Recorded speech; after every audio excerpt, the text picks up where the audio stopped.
In this town, there's no off-season. The news never stops, and neither do we. It's always game day in Cleveland with Andy Baskin and Daryl Ryder.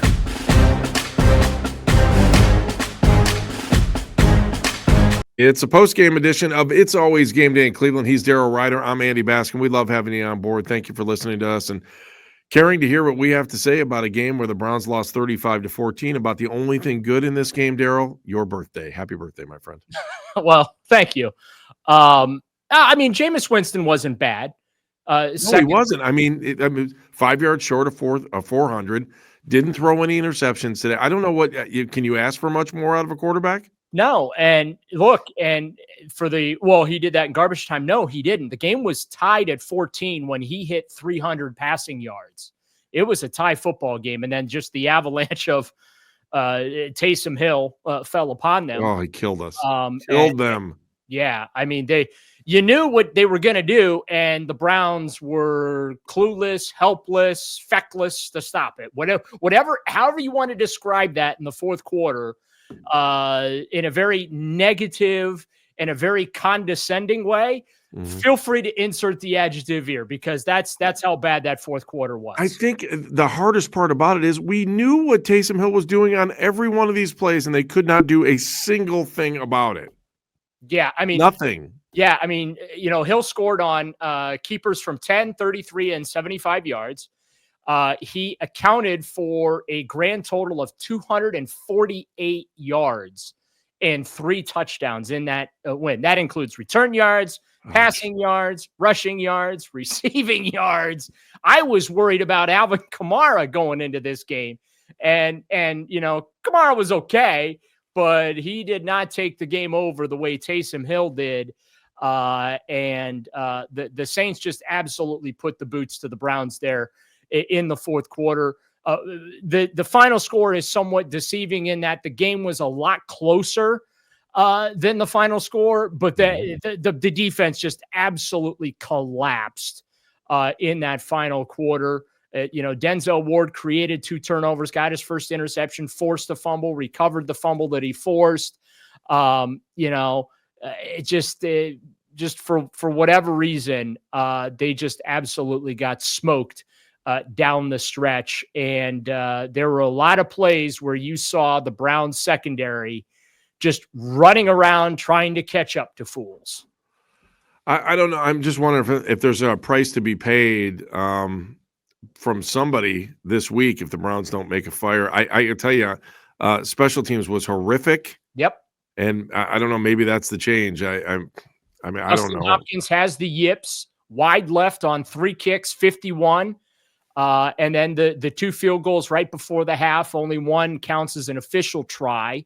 But he's kind of gone south. He's now kicking back to his career average of 50% from 50 yards or more this season. He is 4 of 8. But you know what? It comes down to scoring. And are you ready for the most depressing statistic you'll ever hear there, Andy? Sure, go ahead. For a $300+ million football team. Okay. In 9 of the 10 games, the Browns have failed to score 20 points. I'm not done. In 1999, the expansion Browns scored at least 20 points 4 times. The 1-15 2016 Browns did it 7 times. The 0-16 2017 Browns did it 4 times. This is beyond pathetic for this offense. The person who should be fired, he should have been fired weeks ago, is Ken Dorsey. They should have ran his ass out of town on a rail, and Kevin Stefanski basically, I think, is keeping him out of spite. I think that he's saying, you wanted me to do this in the offseason, so you reap what you sow. Who is you, though? I even turned the play calling over to him. So it is what it is. Enjoy this modified Ken Dorsey style offense. Who is you, though, in this scenario, Daryl? Who's you? Collection of those that have input on how the Cleveland Browns are run. Okay. Because they're basically run by committee. That's how this is done. Okay. That's how this organization is run from top to bottom, with obviously the very top having ultimate veto or thumbs up power. But you just there are some things you should not collaborate on, right? And I think that the Browns are doing too much collaborating when it comes to some of their decision-making processes, and it's leading to some really craptastic decisions being made. And firing Alex Van Pelt to bring in Ken Dorsey is right up there with them signing Deshaun Watson and giving up 6 draft picks. Like it just cataclysmic errors made by this organization. And ultimately, yes, I do think it's going to get people fired. Not now. Well, look, you've got to win on all 3 sides of the ball. I don't know how you can't say after today, Bubba Ventrone probably shouldn't be on the hot seat too. I mean, when Mike Prefer was here, I don't remember even Chris Tabor. I'm looking at the scenario, and it's a lot easier to change coaches than it is to flip out the entire roster. And if you're going to keep your general manager, I mean, I just don't know. I mean, Kevin's going to be a pro's pro about this all the way through, but I don't know how it doesn't matter what they did going in. It doesn't matter who made the decision on Deshaun Watson. What matters is there's got to be some kind of change. And I think when it's all said and done, unfortunately, I think it's going to be on Kevin. No, I actually think it's going to be Andrew Berry. You think Barry's going to take the fall? Yes. And Stefanski stays? He's the one that bought the groceries. He's the one that wanted Deshaun. He's the one that did the contract and gave up the draft picks. He's the one that has put together the most expensive NFL roster in history. And is that on him though? Is that on him? He's the executive. Hang on. He's the executive vice president of football operations and general manager. So yeah, it's on him. But let's go back to the reason Deshaun Watson's here in the first place, right? Andrew Berry wanted him, and then ultimately everyone got together and said, do what it takes to get the deal done. And you don't think there was no one was driving that beyond him? He's the one. He is 100% the reason they have him. Berry started the key. He fired up the engine on that pursuit. All right. Do you want to go through the game, or do you just want to let's just talk about the realistic things that are happening? There's a lot to go through in this game, Andy. That basically all went wrong. A comedy of errors, 2 missed field goals, right? Let me go right back to the beginning of the game. Okay, let's go right back to the beginning of the game. The Browns went for it on 4th down at midfield. And decided to run between the tackles instead of outside, where the Saints are terrible stopping the run. Okay, so right there. Ken Dorsey, give him his flowers. Great play call, great play design. Right between the tackles on 4th and short when the New Orleans Saints can't stop anybody outside the tackles. Good job. I think that set the tone. I think the missed field goals really hurt. I still love Corey Bjorka, so that's my one special teams guy. You love Corey, but you don't know how to say his name. I'm telling you, I'm saying it right. And it's fitting that your mic cut out. Why you said that? It's Corey Bojorquez. All right. So I had some issues there. Sorry about that. Microphone issues, but it doesn't matter. In addition to not knowing how to say the punter's name. Come again? In addition to not knowing how to say the punter's name, Corey Bojorquez.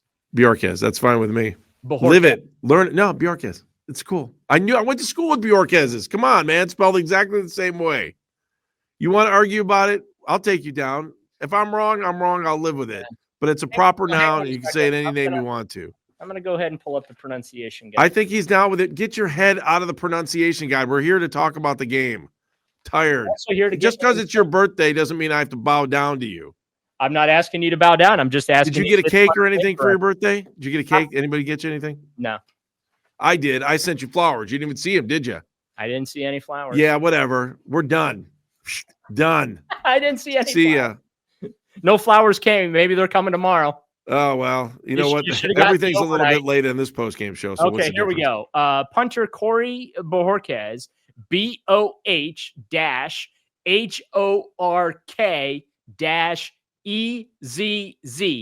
Bojorquez. Okay, well, I don't really care. Bjorquez. So what if we butcher his name? So it's about the only thing that didn't get butchered today because special teams sucked outside of him. The offense I thought was good. I was happy with the offense today. I don't know how you couldn't be. I mean, minus the fact Other that than they couldn't DeJuan score any Jones points, getting hurt, great. right? Well, besides the fact they can't score points, it's great. Yeah, so. Hey, they got their first interception from a non-linebacker today. They did. Congratulations to Denzel Ward. I think we got to talk about DeJuan Jones, brutal ankle injury. Yeah, I just brought that up. Okay, you can keep going. Thanks for listening. Go ahead. Well, you kept cutting out. You're going in and out. So yeah, whatever you say. Keep going. Yes. So they lose DeJuan, and I still don't think that he's done for the year. Don't you think? Didn't they? Yeah. I mean, they were mouthing it's broken on the field. I don't think that is enough to get Jed Wills back on the field either. Do you? Yeah, because they're desperate. No, I think they're going to keep Jermaine Urfidi in there.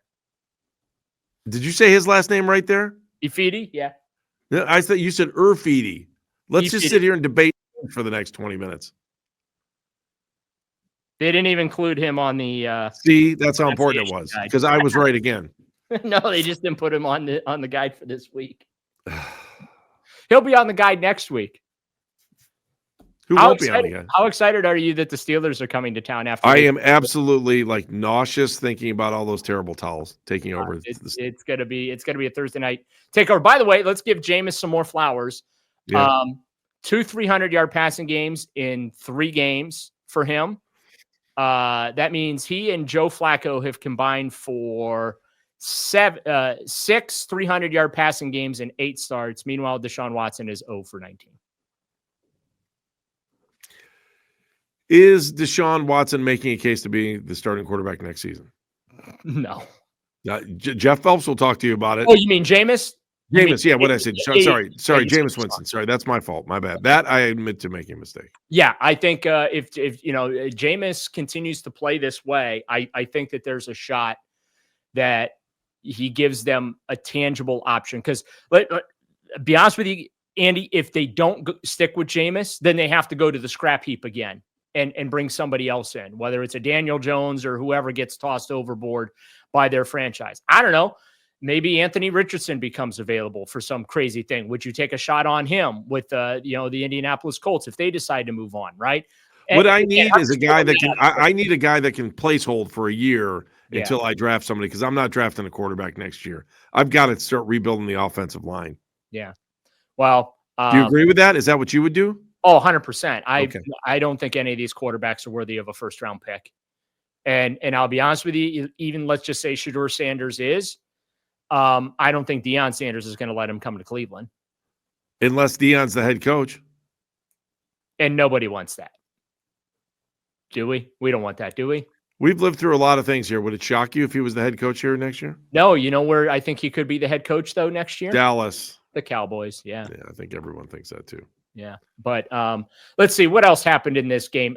Jerry Jeudy, let's give him some love. Yeah, give him props. Finally, a receiver with more than 100 yards. Yeah, 142 yards on 6 catches, including the 89-yard touchdown. Let's give the Browns a standing ovation because they finally got to play over 40 yards this year. It only took 10 games, but hey, lo and behold, they finally got an explosive play over 40 yards. Meanwhile, the defense hit a milestone today too. They have given up 50 explosive plays this year. That's 20 or more yards on a play. So defense doing a bang up job there in the secondary, giving up all these big plays. And like I said, I think they spent. Do you want to give Denzel any flowers? though? I mean, he did come up with the first interception. I'm going to say. And by the way, that's 16 straight games with a pass defended. Yes. Yeah. Pass breakup, pass defense, or pass breakups. Yeah. Denzel is playing great. The rest of the secondary sucks. I mean, or they're consistently inconsistent. You know what I'm saying? Like they're not. You know what's interesting is it would be nice if Brown's safeties would start making plays. It's similar to quarterbacks, right? You watch quarterbacks around the NFL. It's like watching a different sport most times. I don't think. Maybe call me crazy. I didn't think Delpit had a horrible game today. No, Delpit was okay, but I'm talking impact plays, creating turnovers. Getting up in the box and creating negative plays and things like that. Brown safeties typically don't do that on a regular basis. Yeah. Myles Garrett pretty much got shut out. on Sunday, which was a little disappointing. Honestly, at this point, I'd like to just watch him stack up a bunch of sacks, get to 100 for his career, or whatever. And then what? Retire? Huh? And then retire? What? Oh, no. Just just it's stat. I think 2-8. It's stat padding season now. Don't you agree? Yeah, no, I agree. Yes, that's all it is. I don't know. I'd give him. I'd give him a little bit of a break. I'll be honest with you. If you don't feel good today, take the day off. No, Relax. you know what you do? You let him get to 14 sacks. Okay. Okay. And then, and I forget what the note is because I don't have it in front of me. There's a note with him getting to 14 sacks. It would be something. Mm-hmm. But then let him shut it down for the rest of the year and get his feet taken care of so he comes back 100% next year. I'll buy into that too. You know what I mean? I mean, that's just where we're at, Andy. I mean, it's just. No, I know. It's pretty much ugly in all three phases of the game: offense, defense, special teams. It's pretty craptastic, and the Browns are 2-8. Steelers come to town. All they do is win games. They've won 5 in a row. They've got first place in the AFC North after beating the Ravens Sunday, 18. They own the Ravens. They're 8-1 in their last 9 games against the Ravens. And they 8-1. And Pittsburgh plays some of the grossest football you'll watch. But Mike Tomlin finds ways to win, right? Yep. I mean, so look, Steeler fan, if you don't want Mike Tomlin anymore, we'll take him in Cleveland. Oh, for sure. But in a minute. Oh my God, the thought of having a 500 season consistently. Here's one for you before we go. Yeah. I'm gonna throw a grenade at you. Are you ready for this one? All right, let me sit down. Okay, I'm sitting. Go. Would you turn things over to Mike Vrabel? How much power are you giving him? Well, right now, the current structure, he can help pick. If he's not happy with the GM, you can help him pick the GM. But I know he and Andrew Berry have a good relationship. It's part of the reason he came here. So does he and Stefanski. But yet, like, they're already talking in. I don't know if you saw a couple of the posts on social media today. They were all giddy in New Orleans. Vrabel was here, at the Superdome, and he could be. I think Vrabel's going to be one of, if not the hottest coaching candidate this offseason. Oh, I don't question that at all. And I also know. I mean, I don't know if you can go back and look, and we can. I can't remember the last time the Saints didn't have an Ohio State Buckeye on their team. Right? It's been a long time. Yeah, and they are really consistent. I don't know. I mean, you follow New Orleans probably better than anybody in Northeast Ohio. Could you see him taking that job there? Yeah. Yeah, I could too. Yeah, I honestly, I think he'd be a perfect fit down there. I really do. What kind of a fit would he be in Cleveland? I think he'd be the savior if he could get him to the playoffs in the first year. I can tell you that. Yeah, I think he'd be a good fit here, but I don't know that he would get the authority that he would require here under this management structure. You know what I'm saying? No, I totally agree. That's why that was my question. How much power would he have? It's too much collaboration taking place, and I don't know that Vrabel. I don't mean it to sound this way, but I don't know that Vrabel wants to collaborate on every single decision. Does that make sense? No, I get it. I'm not saying I totally that he can't collaborate and he can't work with people or anything like that. Don't misunderstand what I mean. I'm just saying, like, I don't think he wants to have to collaborate on every single decision that gets made. So you think at the end of the season it's Berry and not Stefanski? Stefanski's back next year. I can make a better case for Stefanski staying than Andrew Berry at this point. All right, let's leave it at that. We'll come back on Tuesday night, and then don't forget we're back on Thursday night as well. So if you love us, you're really going to be sick of us by the end of the week. It is always game day in Cleveland. We want to remind you we are brought to you by our friends at Smiley One and Bryant, Northeast Ohio's premier heating and cooling solution. For Evan O'Brien, our amazing producer, who does such a wonderful job each and every week and has to put up with all this Browns nonsense as he sits outside of Northeast Ohio. Thank you, Evan. We appreciate you. Good night, Cleveland, because it's always game day in Cleveland.